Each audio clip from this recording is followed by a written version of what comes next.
I died because an elevator mistook the basement for the roof. I woke up while 300 magic students voted to give me a dormitory so cursed that even its ghosts had moved out. I had entered The Last Academy, a novel where monsters surrounded the school before winter.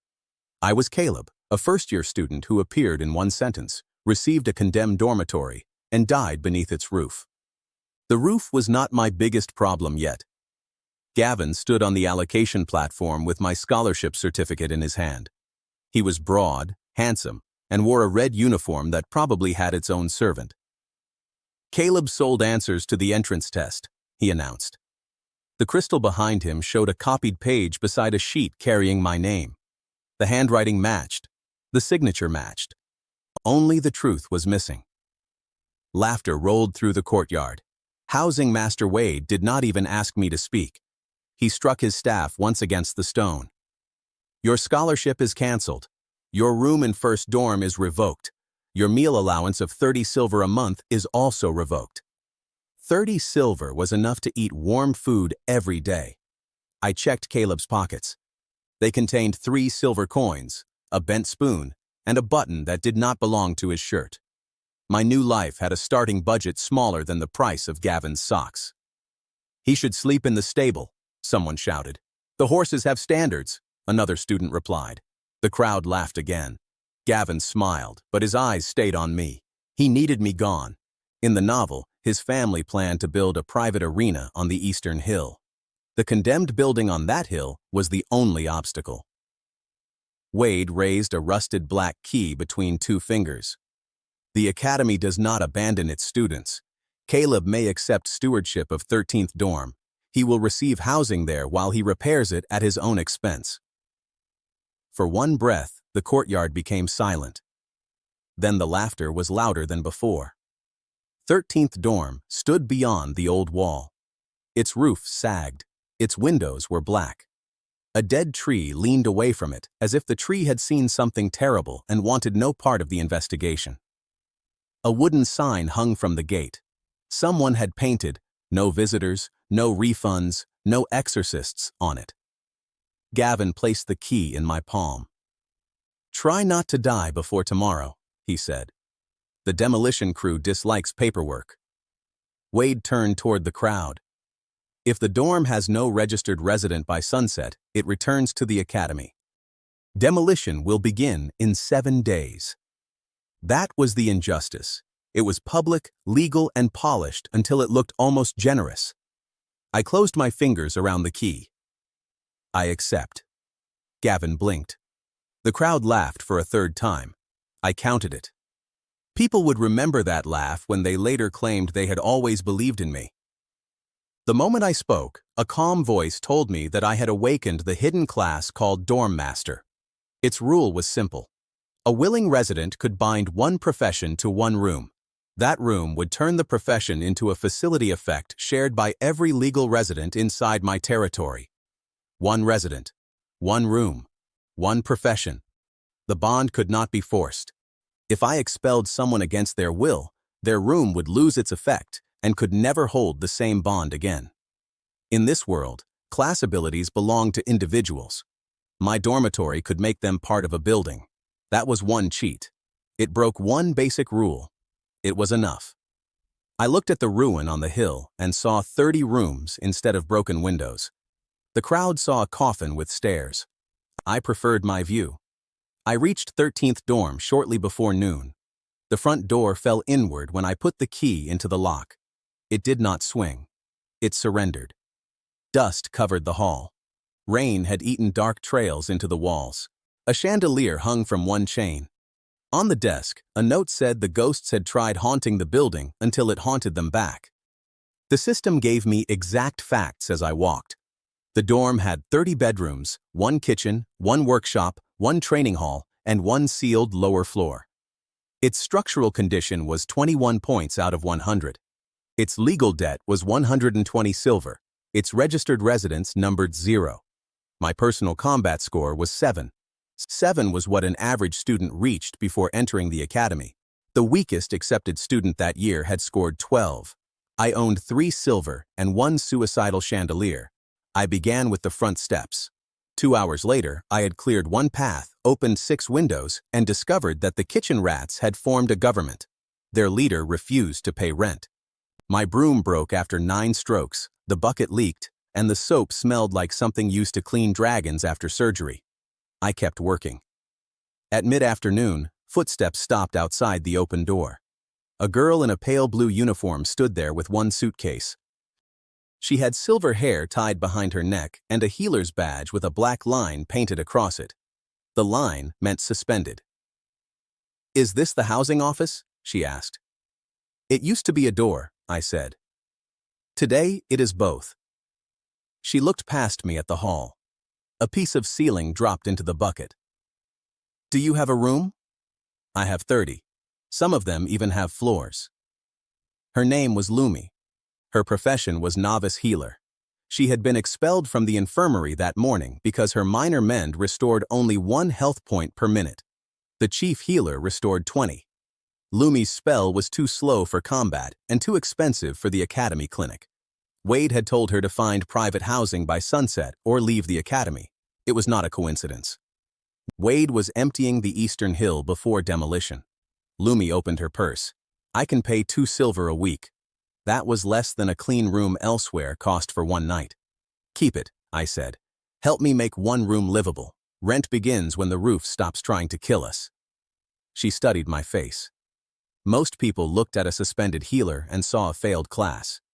I saw the first engine in a machine no one else knew existed. "Why are you helping me?" she asked.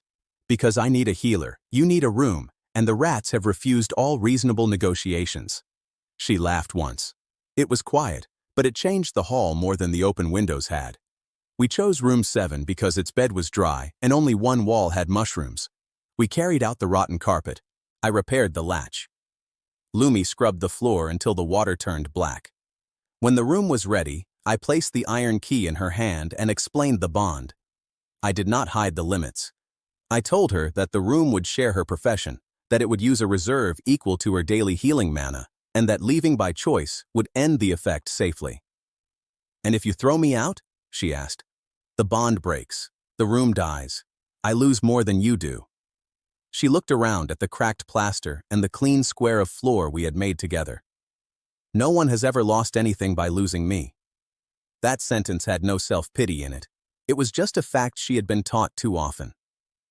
I held out the key. "Then let us make them bad at counting."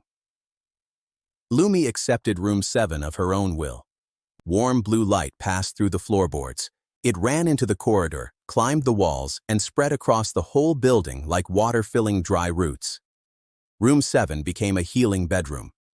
Lumi normally restored 1 health point per minute to one target. The room restored 1 point every 10 seconds to every resident, with a daily reserve of 120. With 2 residents, her weak spell became 12 times more effective. I cut my palm for 6 health points. It closed in exactly 1 minute. Lumi stared at my clean skin. Then she checked her mana. I did not cast anything. The room did. She stepped into the corridor, and the blue warmth followed. Her eyes filled. The infirmary said my class was useless. The infirmary was a room with poor imagination. The first consequence appeared at once. The effect healed more than cuts. It removed dust fever, eased old muscle pain, and let us work without losing speed. Every bruise from falling boards disappeared within minutes. We cleaned for 3 more hours. My combat score rose from 7 to 9 simply because I could lift, drag, climb, and recover without stopping. We cleared the entrance, repaired 4 doors, and chased the rat government into the garden. Their leader left under protest. At sunset, 2 junior housing clerks came to verify Lumi's registration. Gavin came with them. He had brought at least 40 students. Gavin stopped at the cleared gate. 6 windows were open and smoke rose from the kitchen. His smile tightened. "You cleaned a hallway," he said. "Should we build you a statue from the dust?" One clerk checked the resident book. "There are 2 valid signatures. The dorm meets the minimum occupancy rule." The crowd whispered. 13th dorm had not held a legal resident in 11 years. Gavin walked up the steps. He had expected fear, so I gave him arithmetic. "You said I would die before tomorrow," I told him. Would you like to place money behind that opinion? The crowd made the sound crowds made when someone smelled a public mistake. Gavin took out a 20 silver coin. If this building passes a basic safety inspection tonight, it is yours. And if it fails? You sign the land back to the academy now. That was what he wanted. Not my humiliation. The land. I placed my 3 silver beside his coin. I cannot match 20. I will add the original black key. Without it, no steward can claim the building. Gavin agreed before Wade's clerks could warn him. The older clerk produced a testing crystal. A basic safety inspection required 3 things: clean water, a working hearth, no active monster nest above the first danger rank. We had water from the courtyard pump. The kitchen fire was burning. Then the crystal turned red. Something heavy moved inside the west wall. The students retreated. Gavin moved behind the clerks, which was a more expensive form of the same action. The plaster exploded. A rothound came through the wall. It was as large as a calf, hairless and green around the teeth. Broken nails and bits of old bone covered its hide. Its danger score was 11. Mine was 9. The hound landed between Lumi and the door. 40 students, 2 clerks, and Gavin saw it.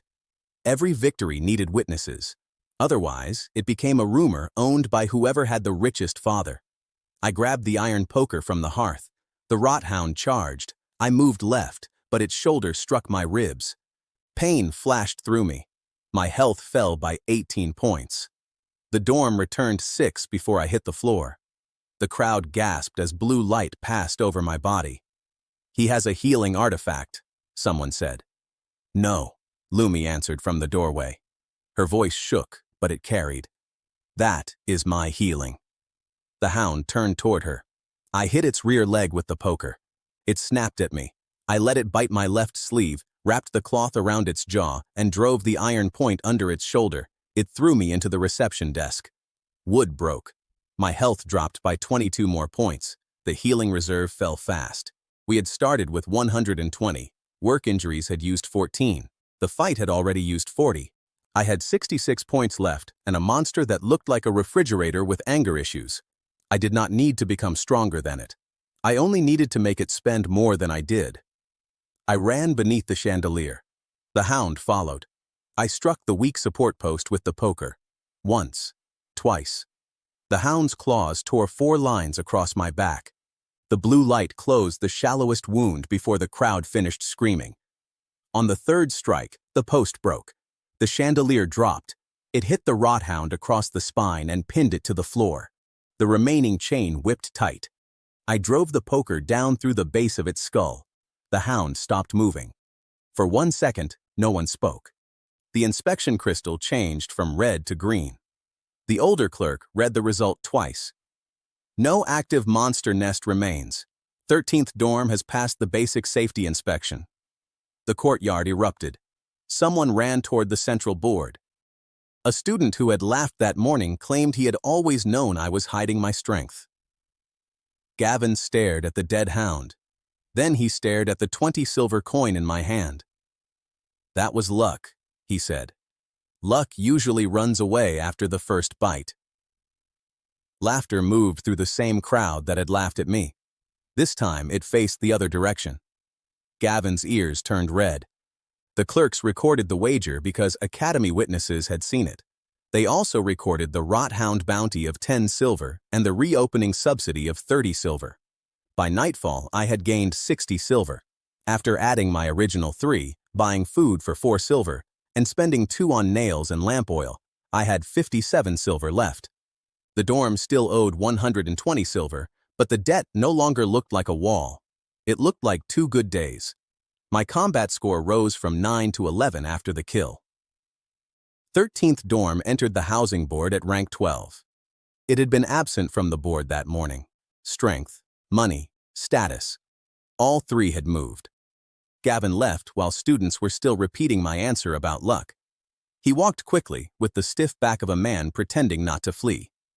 Lumi and I carried the broken desk into the kitchen.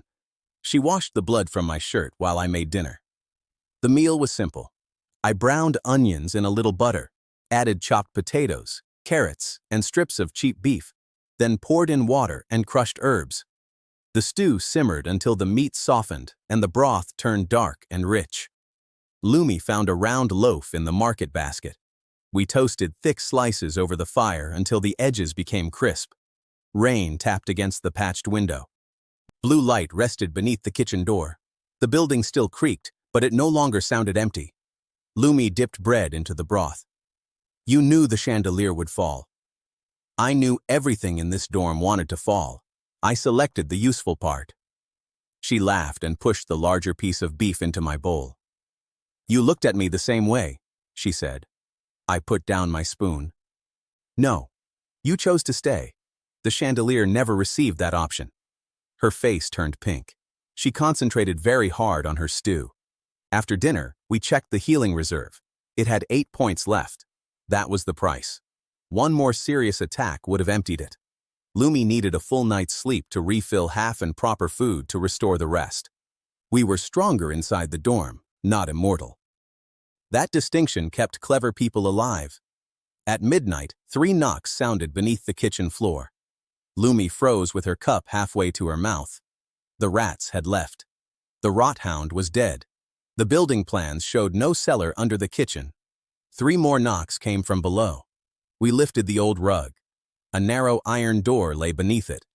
Dust covered every part except one black metal number fixed at its center. The number was 0. Then a girl's voice spoke from the other side. Owner of 13th dorm, she said. If you want to survive tomorrow, bring us a smith. The iron door refused to open after that. My questions received only a scraping sound and a whisper that might have said, he is coming. We moved the heaviest table over the door and slept in shifts. The next morning began with 63 students outside our gate. Half wanted to see the place where Caleb had killed a rot hound. The other half wanted cheap healing. 4 had brought small injuries. 1 boy had brought his grandmother. The central rumor board now called me the haunted landlord. It also claimed I was an exiled prince, a secret necromancer, and 300 years old. I had owned the building for less than 1 day. My public biography was already more successful than my bank account. I stood on the front steps and explained that the healing effect served registered residents only. Students offered rent at once. 1 noble offered 50 silver for a single night. Another offered to remove Lumi and replace her with an advanced healer. I closed the gate in his face. The blue light vanished from the threshold the instant he suggested forcing her out. The system was warning me. Consent was not decoration. It was part of the power. At the 9th morning bell, a wagon rolled up the hill. The young woman pulling it wore a brown work coat and had soot on both cheeks. The wagon carried broken swords, cracked shields, bent nails, 2 small anvils, and enough scrap iron to make the vehicle regret being born. She released the handle and looked at the building. I was told this dorm accepts failures. Only voluntary ones, I said.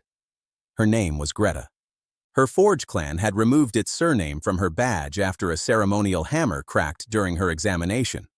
Her apprentice smith profession increased one weapon's hardness by 5% after 6 hours, too slowly for a noble forge. Her family took her room, tools, and allowance.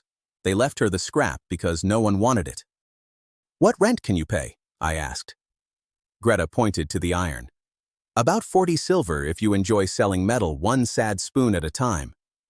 I enjoy assets that arrive without fathers attached. She looked at Lumi.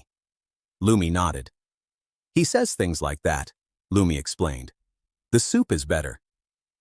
We showed Greta the old workshop. It occupied the west corner of the ground floor, near the place where the rot hound had broken through. The forge chimney was blocked. The bellows had split. The main anvil leaned to one side like a drunk stone turtle. Greta walked through the room in silence. She touched the cold furnace, the workbench, and the rack of rusted tools. This was a royal forge, she said at last. I knew that from the novel. 13th dorm had once housed the academy's founders, but the board had erased most records. The forge mark under the soot was older than the kingdom. I pretended to discover it with her. Can you repair it? With 20 silver, 2 days, and a miracle. I have 57 silver, 1 day, and a strange basement. Choose the affordable parts. We spent 18 silver before noon on fire bricks, coal, chimney work, leather, and oil. Students watched every delivery. The campus betting table expected the forge to explode before lunch. It did not. At the first afternoon bell, Greta lit the furnace. Orange fire filled the cracked room. The chimney drew cleanly. The old anvil became hot beneath her hands. I offered her the workshop key. "The same conditions apply," I said. "The bond is yours to accept and yours to leave. The room will use your profession as a facility effect. It will consume real metal. It will not create value from air." Greta rubbed soot between her fingers. "And you will not replace me if a master smith offers more money? Replacing you by force would kill the room." "That is not what I asked." Lumi watched me. Greta watched me. Even the drunk turtle anvil seemed interested. "No," I said. "A room is not a rented tool. If you make this your home, I protect your place in it." Greta took the key. The forge answered. Orange lines spread beneath the workshop floor. They met the blue lines from Lumi's bedroom at the center of the hall. The entire building shuddered. Rust fell from door hinges. The bent kitchen knife straightened by the width of a hair. The system described the effect. Every weapon belonging to a registered resident could gain 5% hardness per hour while it remained inside the dorm, up to a maximum of 20%. Each weapon consumed 1 pound of scrap iron for the full improvement. Greta normally needed 6 hours to improve one weapon by 5%. The room could improve every resident weapon 4 times that much in 4 hours. We had 3 residents and 180 pounds of scrap. The numbers were good. The limit was better. Metal would become our fuel. Without scrap, the forge was only a warm room with an ambitious floor. Greta placed my iron poker, Lumi's small knife, and her own cracked ceremonial hammer on the workbench. We fed 3 pounds of scrap into the furnace. The orange light wrapped around all 3 tools. The first hour increased their hardness by 5%. The second raised it to 10. At the end of 4 hours, all 3 had gained 20%. That alone was valuable. Then Lumi gasped. A thin blue line had entered the cracked hammer. The healing room treated registered tools as extensions of their owners. It could not restore missing metal, but it could close damage while the forge effect held the pieces in their proper shape. The crack in Greta's hammer began to shrink. It took 18 healing points and 2 more pounds of iron. When the light faded, the ceremonial hammer was whole. Greta lifted it with both hands. She struck the anvil once. The clear sound traveled through the dorm and out into the road. Students outside went silent. The hammer had been famous. Everyone at the academy knew it was broken. Everyone knew Greta had been blamed. Now it had repaired itself in the dorm of 2 public failures. The first hidden consequence of my class was not simple addition. Rooms could support one another. Healing plus forging created restoration. I thought of 30 rooms and kept my face calm. Greta did not keep hers calm. She sat on the floor and pressed the hammer to her forehead. "My father said a weak smith breaks what stronger people build." "Your father should meet our front door," I said. "It breaks without any help." Greta laughed through her tears. Outside, the rumor changed shape again.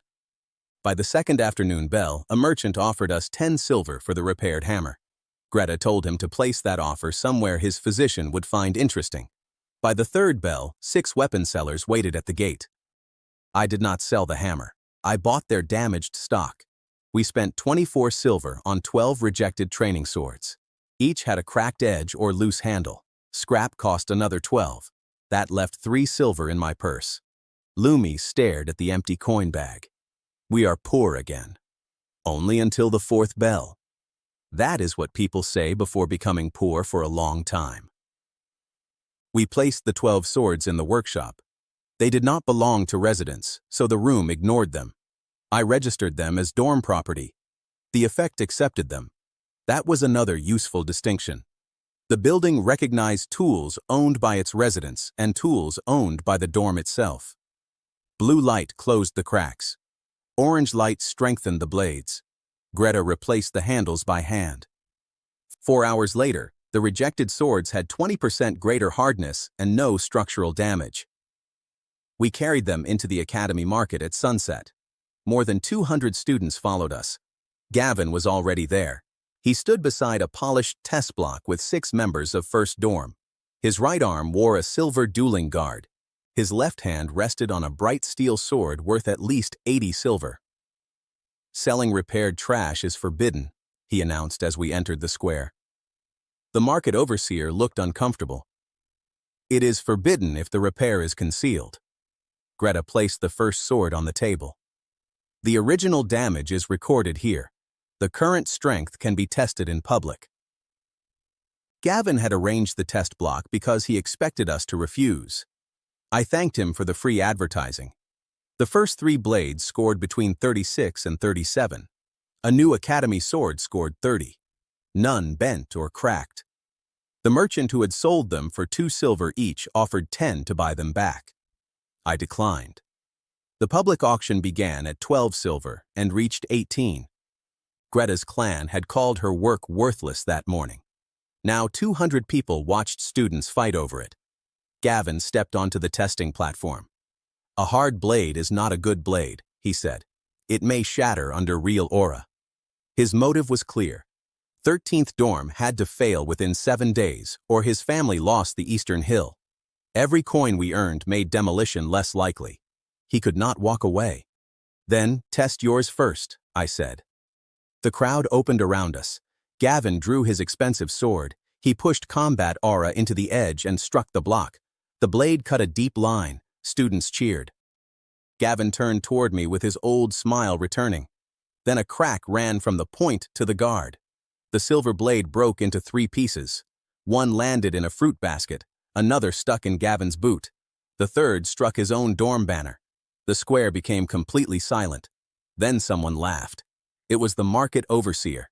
200 students followed. Gavin pulled the metal from his boot. "You sabotaged it. Your sword never entered my dorm. You used a curse.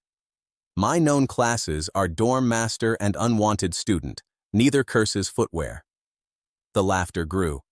Gavin's sword had been thinned to improve its public cutting score. It was beautiful and terrible in repeated combat. Gavin looked at the crowd and realized the weapon test had become my advertisement. "Fight me," he said. The square quieted again. "1 duel. If you win, First Dorm gives 13th Dorm 100 silver and 20 housing points. If I win, you close that fake forge." Lumi touched my sleeve. My combat score was 11. Gavin's public score was 17. I chose one of our restored swords from the table. "The forge stays open even if I lose," I said. "If you win, I return your 20 silver from yesterday. If I win, I receive the money and points you offered." He accepted. The market overseer marked a circle. More students filled the balconies. A message runner carried the challenge to the central board. By the time we raised our swords, almost 400 people were watching in person or through viewing crystals. I had one advantage. Our weapons retained the room's improvement outside the dorm. The healing effect did not follow me, but I had used its full reserve during training that afternoon. My muscles had recovered after every practice set. My combat score had risen from 11 to 14. Gavin did not know that.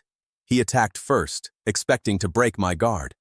Our swords met, mine held. I struck his wrist, but he drove me back and opened my shoulder on the 4th exchange. Gavin smiled.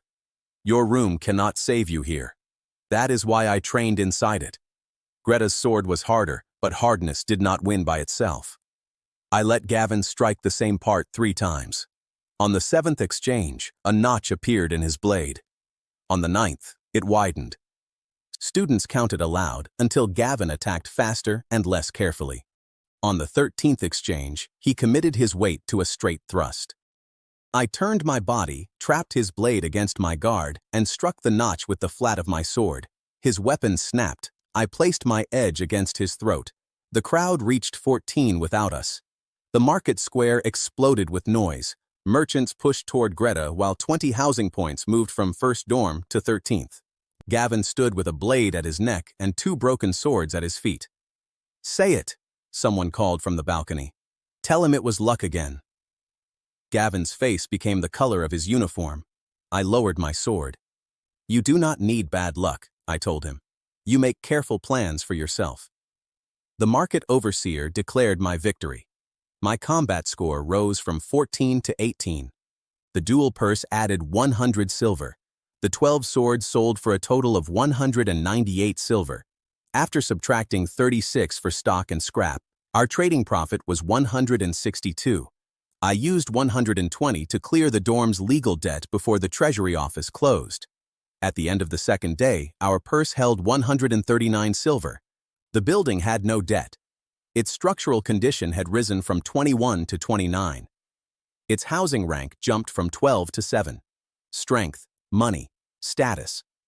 Again, all three moved. The crowd followed us back up the hill, carrying the last repaired blades. 4 students asked for rooms. I accepted 2 after explaining every rule. They were ordinary first years with no useful professions yet, but they wanted a safe home. That was enough. Our registered population became 5. That night, we ate in the repaired kitchen.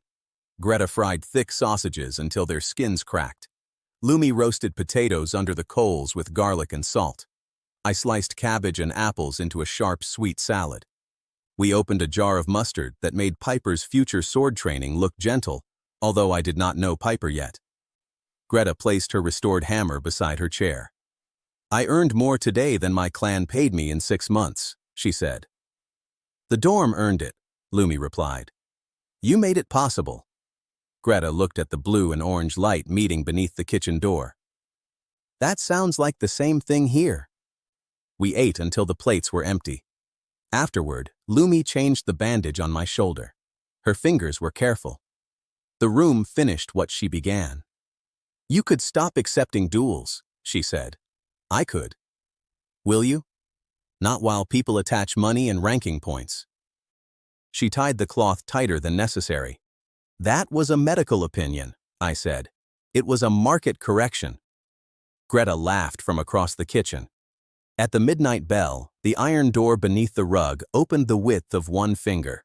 A folded map slid through. It showed 13th dorm, the academy wall, and a large blank space beneath both. At the center of the blank space, someone had drawn a 0. 1 sentence was written beside the forge. "Well done.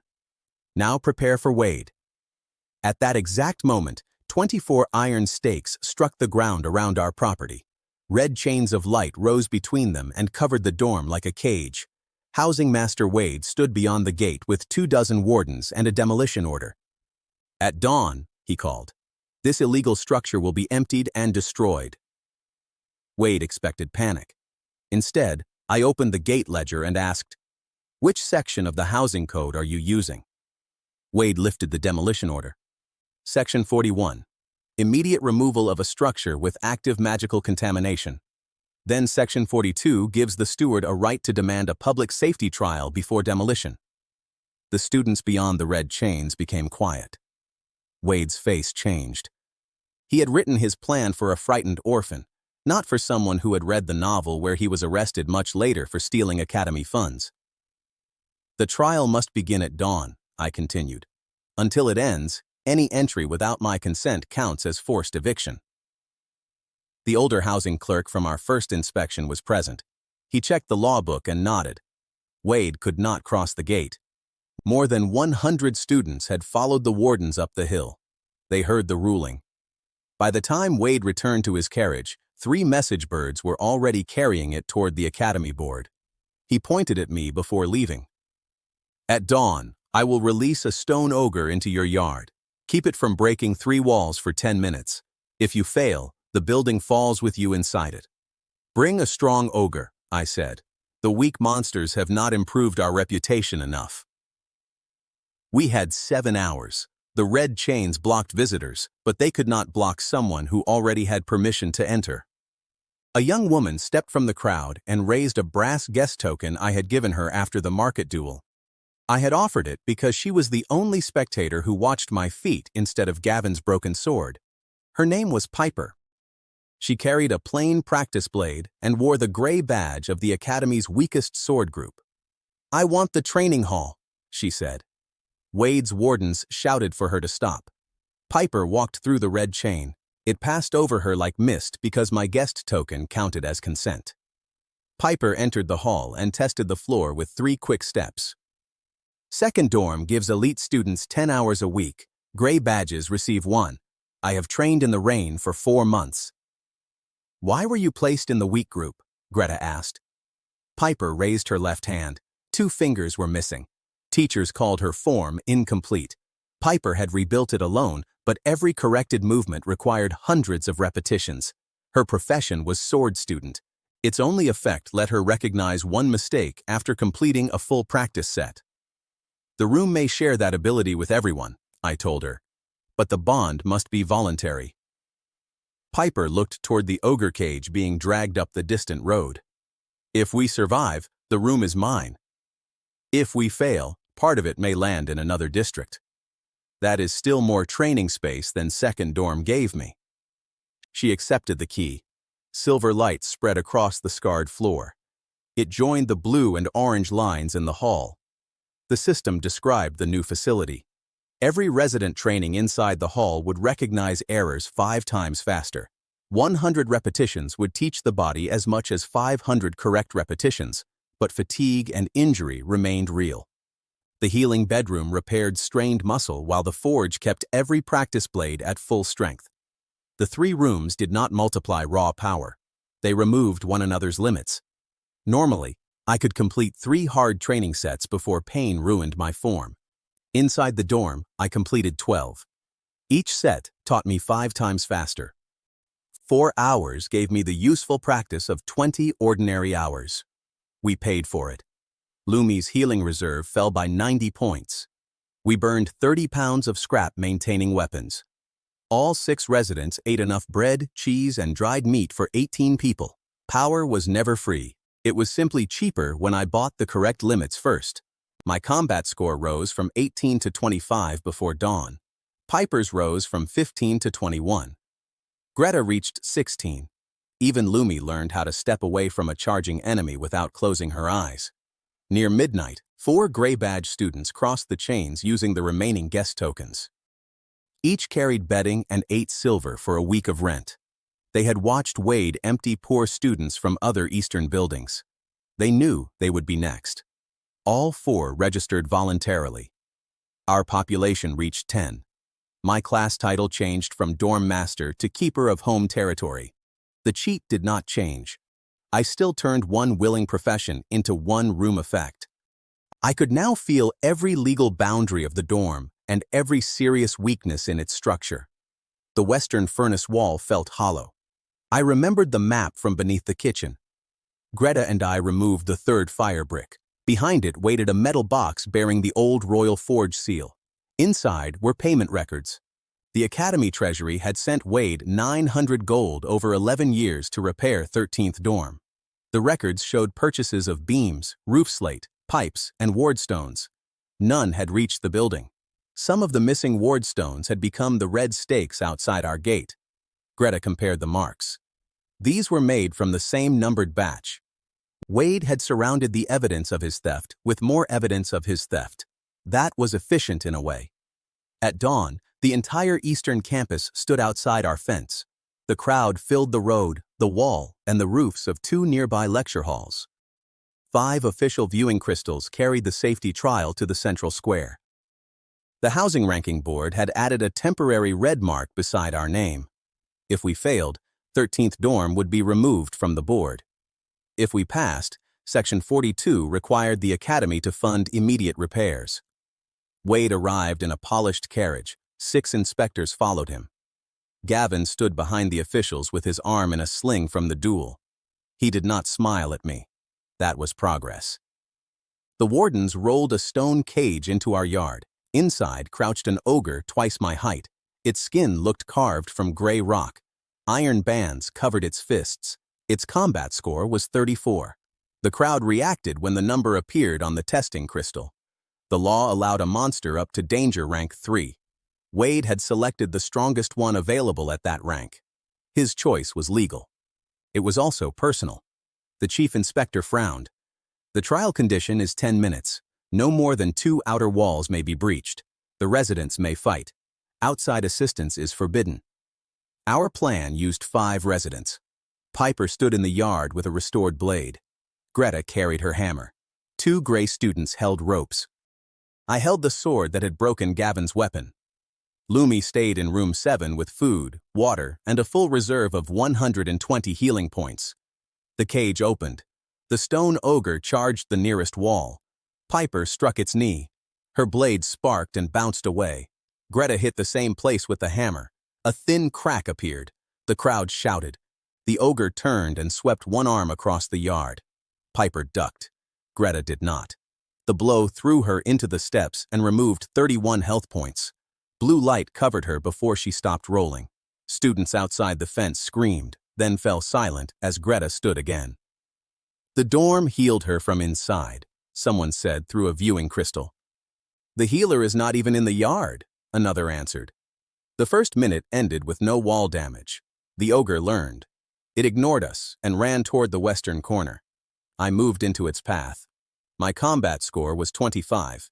Its score was 34. A direct contest would turn me into a short red lesson. I struck its left eye and ran. It followed me toward the old well. The gray students pulled their ropes. A loop tightened around the ogre's right ankle.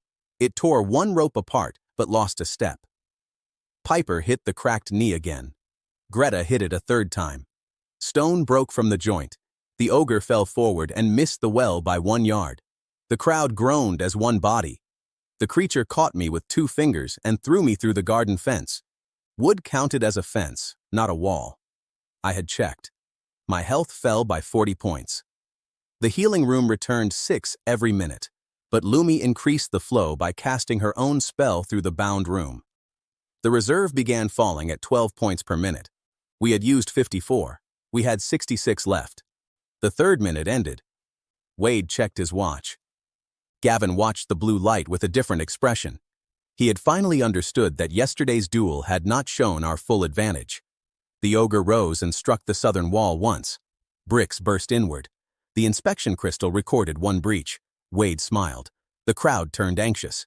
We could allow only 1 more. I did not defend the next wall. I opened the front door. Inside, I called. Piper understood first. She ran through the hall. Greta followed. The ogre saw us retreat and charged after us. The inspector shouted. Wade shouted louder. The creature crossed the threshold. Silver light from the training hall covered Piper. Orange light strengthened our weapons. Blue light doubled its healing rate because room 7 stood directly above us. The ogre had entered my home territory. My keeper title let me feel its steps through every floorboard. I knew where its weight would land before its foot came down. I moved left. Piper moved right. Greta went low. 3 attacks hit the cracked knee in one breath. The leg broke. The ogre crashed through the reception desk. The desk had survived the rothound and apparently considered that enough work for 1 life. The 5th minute ended. The crowd outside could see through the broken entrance. Every viewing crystal focused on us. The ogre dragged itself toward the western wall. 1 strike would create the 2nd breach. A 2nd strike anywhere would fail the trial. I felt the hollow support under its fist.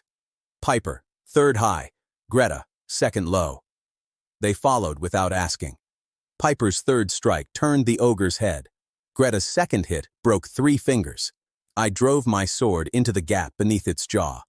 The blade entered 2 inches and stopped. The ogre closed its remaining hand around my chest. My ribs began to bend. Lumi emptied the room's reserve. 120 stored points became blue fire. It passed through the building and into all of us. My ribs stopped cracking. Greta's shoulder straightened. Piper's bleeding hand closed. The public viewing crystal showed the reserve reach 0.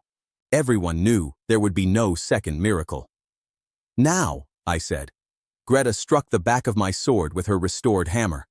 The 20% hardened blade drove through the ogre's neck. Piper cut the remaining support behind its ankle. The stone creature fell. Its head struck the floor at the end of the 7th minute. The trial crystal turned green. For 2 breaths, the only sound was settling dust. Then more than 1,000 students screamed our dorm's name. The sound rolled across the academy. Gray-badged students climbed the fence. Market merchants raised repaired swords over their heads. Someone carried the rat government's old sign as a victory banner. The central ranking board removed the red mark. 13th dorm rose from rank 7 to rank 3. Wade stepped toward the inspector. The creature entered the building. Internal contamination invalidates the result. The chief inspector held up the law book. It does not. Then I order the residents removed for emergency review. The blue, orange, and silver lines in the floor flickered. Forced eviction. Lumi came down the stairs. She was pale from the empty reserve, but she stood beside me. Greta and Piper joined her. 10 residents filled the ruined hall. Outside, 1,000 witnesses became quiet.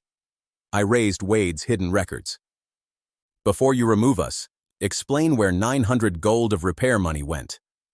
The chief inspector took the box. Greta carried one of the red ward stakes through the gate and showed its batch mark. The Royal Forge seal in the ledger matched it. Treasury marks recorded the same batch as roof supports purchased for 13th dorm 8 years earlier. The viewing crystals enlarged both marks. The reaction traveled through the crowd in waves. 900 gold was not a missing meal allowance.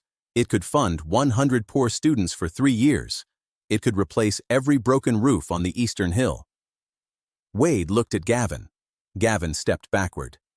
His family wanted this land, Wade said. They approved the demolition. Gavin's father had influence, but Gavin was not foolish enough to accept 900 gold of blame in public.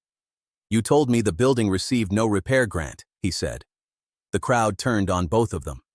Students shouted the amounts. 900 gold, 11 years, 0 repairs. The numbers became a chant. Wade tried to leave. His own wardens lowered their spears across the carriage door. The chief inspector removed Wade's housing badge in front of every viewing crystal. You are suspended pending a royal audit. The demolition order is void. Yesterday, Wade had stood above me before 300 students and taken my home. Now he stood below my broken steps, while more than 1,000 watched his own staff lead him away. I did not need to insult him. The crowd had learned arithmetic. The safety trial awarded us 200 silver. The academy released an emergency repair advance of 300 more. New residents paid 64 silver in weekly rent before noon. After food, medical supplies, replacement scrap, and 40 silver for the damaged fence, our purse held 623 silver. My combat score rose from 25 to 31. 13th dorm held rank 3. 10 residents lived there by choice: strength, money, status. The third day had moved all 3 before breakfast. We spent the afternoon repairing instead of celebrating. The residents replaced windows. Greta reinforced the front door. Piper painted lines across the training floor. Lumi slept until sunset while the rest of us guarded her room like it held the crown. For dinner, we made dumplings. Greta mixed beef with onion, garlic, and pepper. Piper rolled the dough too thin, then insisted thin dough was faster. I folded each piece around a spoon of filling. When the dumplings rose in the boiling broth, Lumi came downstairs wrapped in a blanket. We served them with sour cream and chopped herbs. Steam filled the repaired kitchen. Butter ran over the hot dough. 10 tired students ate from mismatched bowls and argued about who had struck the ogre hardest. Lumi sat beside me. You protected my room when I could not stand, she said. It protects all of us. That was not what I said. I looked at her. She smiled and placed the last dumpling in my bowl. Before I could answer, every lamp in the dorm went out. A silver carriage descended from the sky and stopped above our yard. 50 guards in white armor landed in perfect lines. Their cloaks carried the seal of the Imperial Academy Board. A tall man stepped from the carriage. Cedric was the capital inspector who appeared near the end of the novel and seized every useful relic in the name of public safety. He looked at our repaired door, our glowing rooms, and the ranking board now showing us in 3rd place. Caleb, he said, loud enough for the viewing crystals that still surrounded the hill. By order of the Imperial Board, your accounts are frozen, your residents are confined, and this building is now a strategic state facility. Behind him, the Central Board erased our name. The silence hurt more than the threat. For 3 days, everyone had watched 13th dorm climb from nothing. Now, one order from the capital had removed it in a breath. Cedric let the students outside see that power.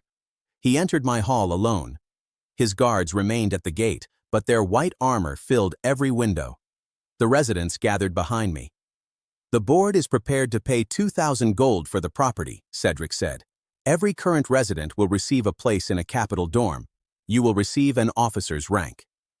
2,000 gold could buy the whole Eastern District. Several students outside gasped when the viewing crystals repeated the offer.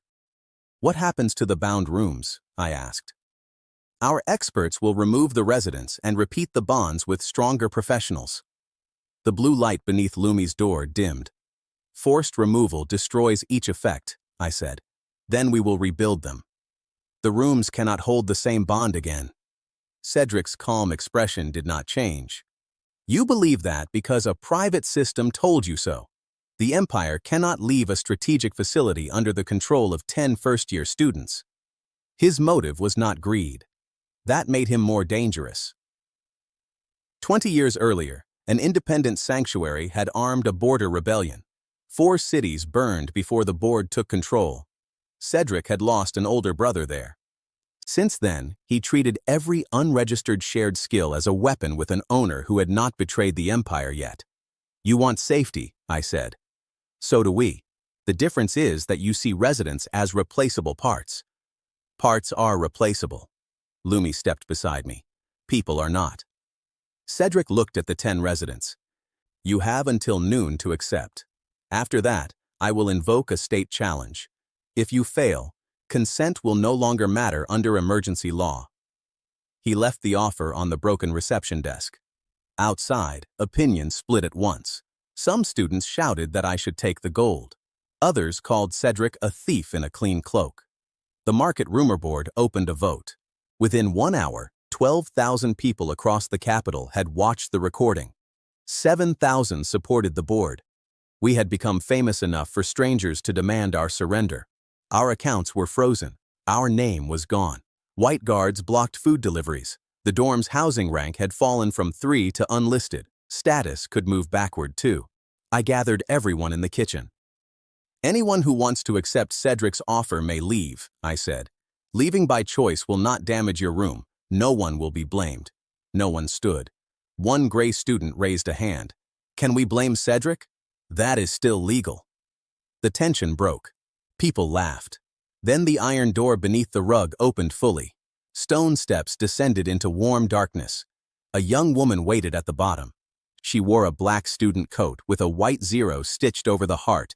Her dark hair had been cut with a knife and great confidence but limited skill. "My name is Petra," she said. "I am prefect of Dorm 0. You took long enough." We followed her below. The hidden floor was not one floor. It was a second academy. Old corridors crossed beneath the eastern hill. Classrooms filled the space below lecture halls. Lamps burned over a library, an infirmary, a dining room, and 36 small bedrooms. Students in black coats watched us from every doorway. They were the expelled, the missing, and the inconvenient. Some had dangerous professions. Some knew secrets the board wanted buried. Official records called 3 of them dead. They called themselves the True Academy because the Visible Academy had rejected its own purpose. Petra led us into their dining room. A pot of rice simmered with mushrooms, onions, and pieces of river fish. The bottom had formed a crisp, golden layer. Students broke flatbread and passed bowls without asking who ranked higher. We had eaten breakfast before Cedric arrived, but everyone accepted a bowl. Warm food changed a war council. Empty people discussed fear. Fed people discussed plans. Petra placed the old map beside the pot. "Dorm 0 was the founder's first home," she said. 13th dorm was built above it as a false address after the board tried to erase us. Wade planned to collapse both. "Why did you wait 3 days?" Greta asked. "We needed to know whether Caleb wanted residents or tools." Lumi looked at me. "He argued with a rat about rent." Petra nodded seriously. A difficult but valid test. Her profession was cohort prefect. She could send one clear timing signal to 12 students every minute. It was useful for drills and almost useless in a battle that changed every second. Dorm 0 had no recognized steward, so none of its rooms could form a facility bond. "Recognize me as steward," I said. "Not forever. for the challenge. Petra's eyes narrowed. That sounds like the board with fewer guards. Then vote. Put the end time in writing. If most residents withdraw recognition, my territory ends here. That was the difference my class required. Consent first, power second. All 36 residents gathered in the dining room. Petra explained every limit. They questioned me for 40 minutes. One asked whether I would hand them to the board for 2,000 gold. No, I said. What about 3,000? Ask after lunch. 34 voted yes. 2 abstained. None voted against. Dorm 0 became part of my home territory. Blue, orange, and silver light flowed down the stairs. It spread through the underground halls. Dust lifted from founder seals that had been dark for 20 years. Our registered population rose from 10 to 46. The system revealed another consequence of the same cheat. A home was not defined by a modern map. If connected rooms were recognized by their willing residents, my territory could include them. Petra accepted the old council chamber. Black and white lines spread from its central table. Her weak timing profession became a command hall. It could send one coordination pulse every 10 seconds to every resident inside the territory. The daily reserve was 300 pulses. One person could guide 12 students once per minute. The room could guide 46 residents 6 times per minute. The hidden academy shook as 4 facility colors met. Above us, the central ranking board turned back on. 13th dorm did not return at rank 3. It appeared at rank 1. Every viewing crystal in the academy showed 46 legal residents, 4 active facilities, and 1 connected territory that official maps claimed did not exist. The public vote changed within minutes. Support for the board fell from 7,000 to 4,000. Students surrounded Cedric's guards and demanded to know why 36 people had been erased from academy records. Cedric came underground himself. For the first time, his calm broke. He recognized the founder seals. This level is forbidden. Petra stood at the council table. That is why we did not invite you. Cedric looked at me. The state challenge begins in the central arena at sunset. 4 representatives from your dorm will face 4 board cadets. If you win, your accounts and ranking remain active until a final review tomorrow. If you lose, every resident will be separated tonight. What is the prize? I asked. Survival. The Academy Code requires a financial purse for a ranked challenge. Petra opened the Founder Law Book to the correct page. The Dorm 0 student smiled. Cedric's jaw tightened. 500 gold. That answer traveled through the viewing crystals. Merchants began taking bets before he reached the stairs. We had 6 hours. I selected Piper, Greta, and Petra. Lumi would remain in room 7. Her healing had to reach us through the territory. There was one problem. The central arena stood half a mile away. Petra showed me the oldest foundation plan. Before the modern academy existed, the arena had been Dorm 0's open courtyard. A buried passage still connected its foundation to our council hall. The visible road belonged to the board. The ground beneath it remembered home. At noon, 46 residents walked the old passage and entered the arena from below. Each placed a hand on the founder stone and recognized the courtyard as part of Dorm 0. The facility lines reached the sand. Cedric's testing staff measured them 3 times. He could not remove them without breaking the arena itself. The reaction spread far beyond campus. By sunset, 20,000 people watched through public crystals. Nobles filled the high seats. Gray students packed the stairs. Merchants sold small black flags with a white 0. Gavin appeared in the lower seats without his red first dorm coat. He had brought no banner. When he saw me looking, he raised one of Greta's restored swords. He did not cheer, but he did not look away. That was also progress. The board team entered in white armor. Their shield bearer had a combat score of 44. Their lancer had 46. Their fire mage had 48. Their captain had 52. My score had risen from 31 to 39 during 6 hours in the combined training facilities. Piper had reached 34. Greta had reached 27. Petra had 29. On paper, the board team was a hammer, and we were 4 interesting nails. The arena announcer read the scores. Board supporters cheered. Cedric sat beneath the imperial seal. You may still surrender. We have already paid for the flags, I said. The starting bell rang. The fire mage attacked first. A wall of flame crossed the arena. Petra's first coordination pulse touched all of us. It contained no order, only perfect timing. We moved together. Piper and I went left. Greta went right. Petra stepped back. The flame passed through the spaces between us and burned nothing but sand. The crowd gasped. The lancer reached Piper. His first thrust struck her guard and threw her 6 yards. Her wrist broke. Blue light crossed the arena floor. The bone repaired in 20 seconds. 20,000 viewers saw it happen. The board captain shouted at his mage to target Lumi's room through the territory link. Cedric stopped him. Attacking a non-combatant outside the arena would void the challenge. He wanted control, but he still wanted it legally. That limit gave me room to plan. Greta met the shield bearer. Her hammer could not break his enchanted plate. She did not try. She hit the same buckle 4 times. The forge effect repaired every dent in her hammer between strikes. His armor had no such help. The buckle failed. His shield dropped. The market students roared. Smiths in the audience began shouting Greta's name. Her former clan sat in the noble section and watched the daughter they had rejected dismantle capital equipment one piece at a time. The fire mage cast a second wall.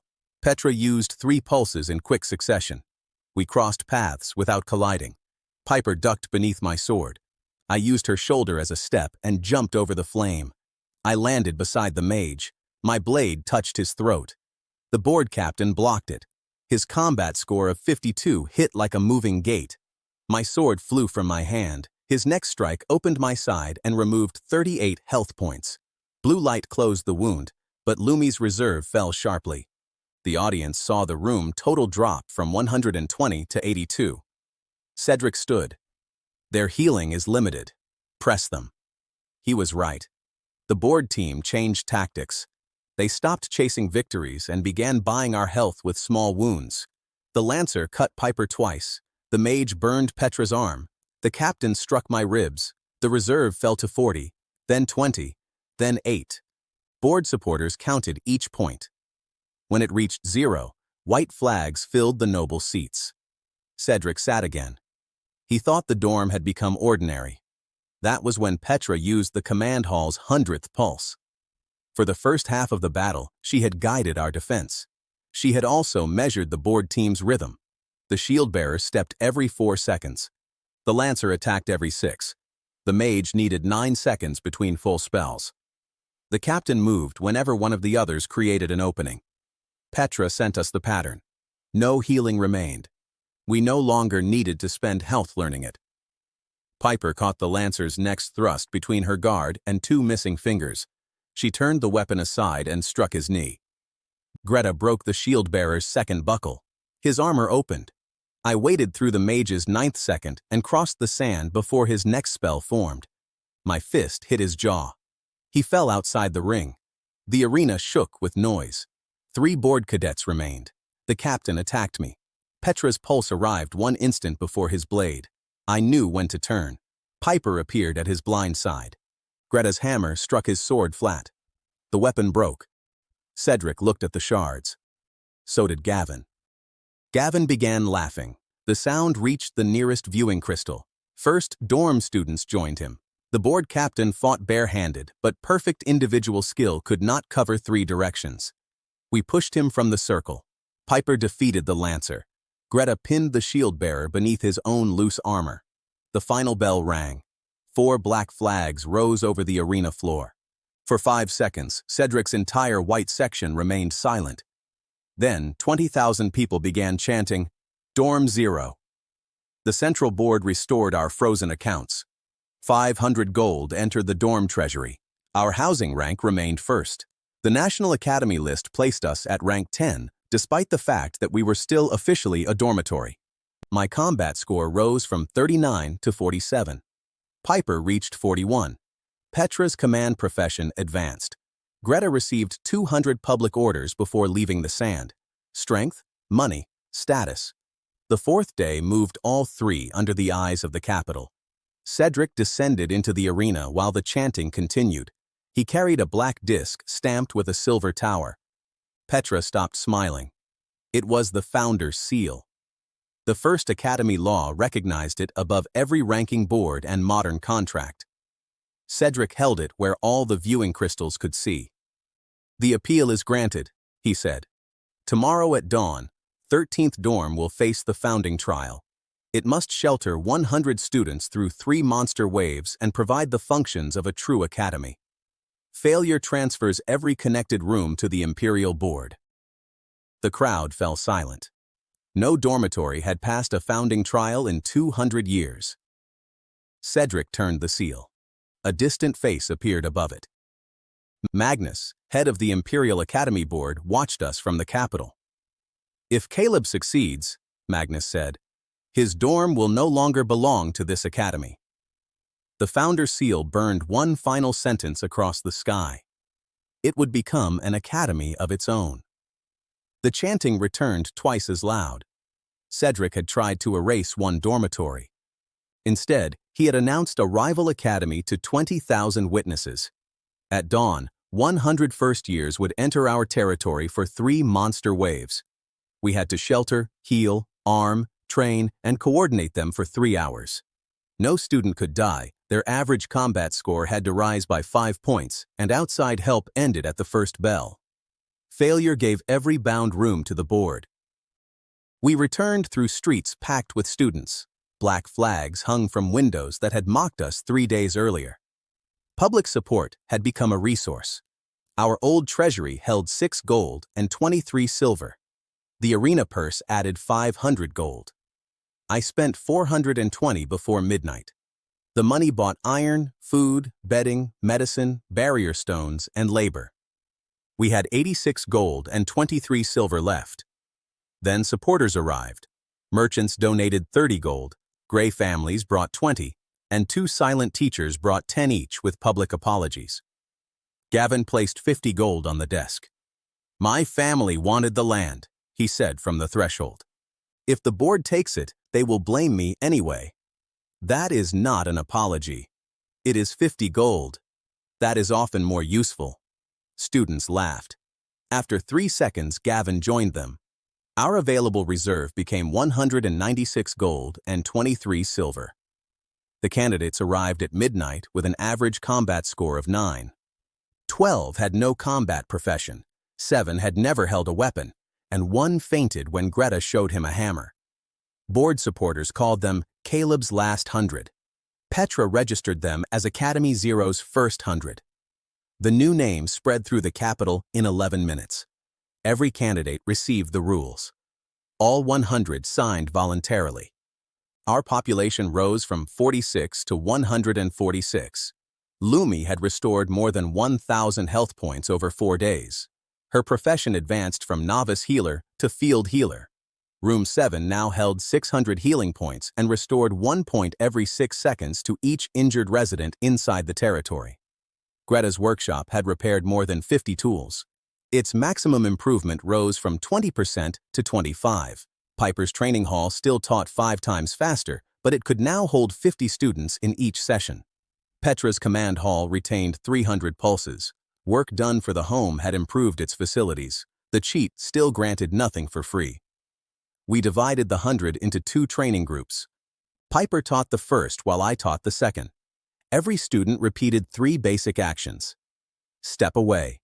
Hold the line. Strike the marked point. 5 hours of training gave them the learning of 25 ordinary hours. Their bodies paid for 5. The healing room repaired strained muscles. The kitchen paid the next cost. We served chicken soup in deep bowls. The broth had simmered with bones, onions, carrots, celery, and black pepper until it became thick and golden. Each bowl held soft meat and wide noodles. We spread butter over warm bread and passed baked apples filled with honey and nuts. Lumi carried bowls until I took the tray from her. "Your room needs you rested," I said. "Your academy needs you standing. It is still a dorm." She looked at 100 students eating beneath 4 colors of facility light. "Tell the dorm." I had no good answer. At the last hour before dawn, my combat score reached 52. Piper reached 45. Greta reached 34. Petra reached 37. The average score of the first 100 rose from 9 to 14. We had met the teaching condition before the first monster appeared. More than 100,000 people watched every number through public crystals. Magnus appeared through the founder seal. He sat in a dark hall at the Capitol with 12 empty chairs behind him. "Begin," he said. The first cage opened. 300 iron rats poured across the eastern road. Each was the size of a dog. Their metal teeth could cut leather. Their combat score was 8, but there were 3 for every trial student. The first 100 held wooden shields and Greta's reinforced spears. 20 trained students protected each entrance. Petra used the first command hall pulse, every shield lowered together. "Step," I called. 100 students moved back as one line. The rats hit the shields. The sound was like a kitchen cabinet falling down a mountain. "Mark." Facility light showed the weak joints behind each iron jaw. "Strike." 100 spears moved. The front wave of rats stopped. The viewers fell silent.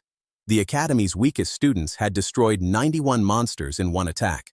The second line struck while Greta's workshop repaired bent spearheads. The third line finished the wave. It took 14 minutes. 7 students suffered bites. The injuries cost Lumi 83 healing points. No one left the line. No one died. When the last rat fell, the public board showed the average combat score rise from 14 to 15. The Capitol viewing halls erupted. Parents raised black flags and merchants rang forge bells. Cedric watched from behind the founder seal. "Numbers can hide panic," he said. "The second wave will not." 40 flame boars entered the road. Each weighed half a ton. Fire burned between the plates of their hides. Their combat scores ranged from 23 to 27. The weakest student facing them had a score of 11. The first charge struck our barrier stones. Flame covered the yard. 2 outer fences vanished. Windows cracked from the heat. The trial board recorded structural condition falling from 58 to 46. We had bought 60 barrier stones. The first charge destroyed 18. At that rate, the third charge would enter the dorm. "Open the center," I told Petra. Her next pulse carried the order. Students moved aside. 12 boars charged through the gap and entered the main hall. Cedric stood. "He is bringing monsters inside again." "It worked last time," Gavin answered through a public crystal. Inside our territory, the floor showed me each hoof strike. Piper's training marks covered the walls. Greta had fixed chains between the support columns. The first boar crossed a silver line. 100 students pulled. Chains rose, 4 boars fell, and reinforced spears struck beneath their necks while blue light healed burned hands. The remaining boars turned in the narrow hall and collided with one another. They looked like angry ovens discovering a small doorway. The first 100 laughed. Fear broke before the formation did. Greta and Piper guided the left line, Petra guided the right, and I drew the strongest boars toward prepared pits. The second wave ended after 38 minutes. Lumi's reserve had fallen from 600 to 212. We had used 46 barrier stones and 200 pounds of scrap. The building's structural condition stood at 39. 28 students were injured. All 28 returned to formation. The average combat score rose to 17. We had exceeded the teaching requirement by 3 points. Strength had moved again, but the third cage had not opened. Cedric inspected the conditions. "They have taught, healed, forged, and coordinated. One function remains." "Shelter," Magnus said from the Capitol. The final cage broke apart. There was no animal inside. A siege golem stood beyond it. The creature was taller than 13th dorm. 6 arms surrounded a stone body. A furnace burned inside its chest. Its combat score was 70. The trial law allowed 1 siege monster below score 71. Cedric had chosen the maximum. He did not smile. An independent academy must survive what threatens an academy, not what flatters one. His reason was harsh. It was also true. The siege golem stepped forward. Its first fist crossed 40 yards and struck our southern wall. 3 rooms collapsed. Structural condition fell from 39 to 24. The public screamed. The founder's seal marked one shelter breach. A second breach would end the trial. I ordered the first 100 into Dorm 0. The underground level had founder stone walls. Petra sent 40 students to reinforce its entrances. Greta moved the Forge Reserve below. Lumi remained in room 7 until the last injured student crossed the stairs. "Come down," I told her. "The healing effect is strongest here. The next fist will remove room 7. Then do not let it." She closed the door before I could answer. The golem raised 2 arms. I ran into the yard. Piper and Greta joined me. Petra remained below, spending coordination pulses through the foundation. We could not beat a score of 70 with 3 people below 52. We did not need to beat its whole body. The furnace in its chest required air. 4 vents opened whenever it attacked. The novel had used the same model during the Winter Siege. Its weakness was not hidden from me. I pointed to the vents. Greta understood. The iron rats. We had 300 metal bodies in the yard. The forge room recognized them as defeated dorm resources. Orange light melted the rats into rough chains. 100 students below worked the pulleys. Piper ran along the golem's arm and fixed the first chain across a vent. The crowd saw the plan. Black flags rose again. The golem struck. I felt the impact through my territory and called the direction before the fist moved. Petra's pulse carried my warning below. Students pulled. The chain turned the arm by 3 yards. The fist missed room 7. It destroyed the kitchen. Our stove, table, and remaining apple cakes vanished under one stone hand. Lumi opened her door and looked at the wreckage. "That was personal," she said. Even Magnus laughed once through the seal. The second chain covered another vent. The furnace brightened. Heat cracked the golem's chest. It caught Piper and threw her through the roof. Her health fell by 54 points. Lumi's reserve dropped to 158 as the room saved her. Piper landed, rolled, and stood. Greta climbed the chain with her hammer. The golem tried to crush her. I struck its ankle and drew the hand down. My sword shattered. The blow caught my shoulder and drove me into the ground. My health fell by 61. The room returned it in blue waves. The reserve fell below 100. I stood before the pain finished arriving. My combat score reached 57. The golem opened all 4 remaining vents for a final strike. "Every chain," I ordered. Petra used the last 100 command hall pulses at once. 100 minds received one perfect moment. Students pulled. Piper fixed the 3rd chain. Greta drove her restored hammer into the 4th vent. I climbed the central chain and reached the furnace door. The golem's 6 arms turned toward me. Lumi emptied the remaining healing reserve. Blue light covered all 146 residents. Burned hands closed around ropes. Injured students rose. My broken shoulder locked into place. Greta threw me her hammer. I struck the furnace latch. Once. The golem's first hand missed me because Petra's final pulse turned my step. Twice. The second hand broke the chain beneath my feet. 3 times. The royal hammer opened the furnace. The chains sealed every vent. The fire had nowhere to breathe. The siege golem stopped with one fist 1 yard from room 7. Cracks covered its chest. Then the giant fell backward into the empty road. My combat score reached 61. The 3rd bell rang. No student had died. The average score of the first 100 was 17. We had healed 488 points, strengthened 100 weapons, delivered 300 coordination pulses, and sheltered every trial resident. The founder seal changed color. Black became gold. Words appeared above the ruined dorm. They did not name a winner. They recognized an institution: healing, craft, instruction, governance, shelter, voluntary enrollment. Dorm 0 had fulfilled every function of an academy. The last hidden consequence of my one cheat became law.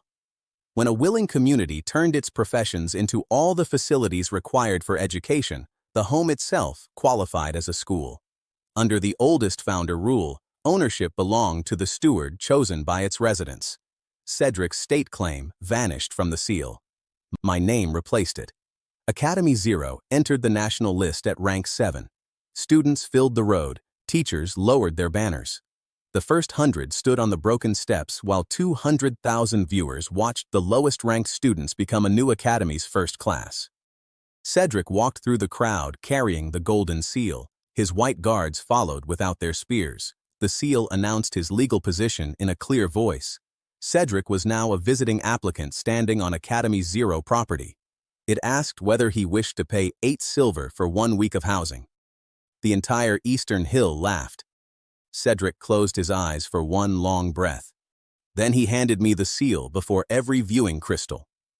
"The board recognizes Academy Zero," he said. "A founding grant of 3,000 gold is due immediately." He had arrived to confiscate a ruined dormitory. He left after funding the academy that defeated him. That was a public loss large enough to appear in textbooks.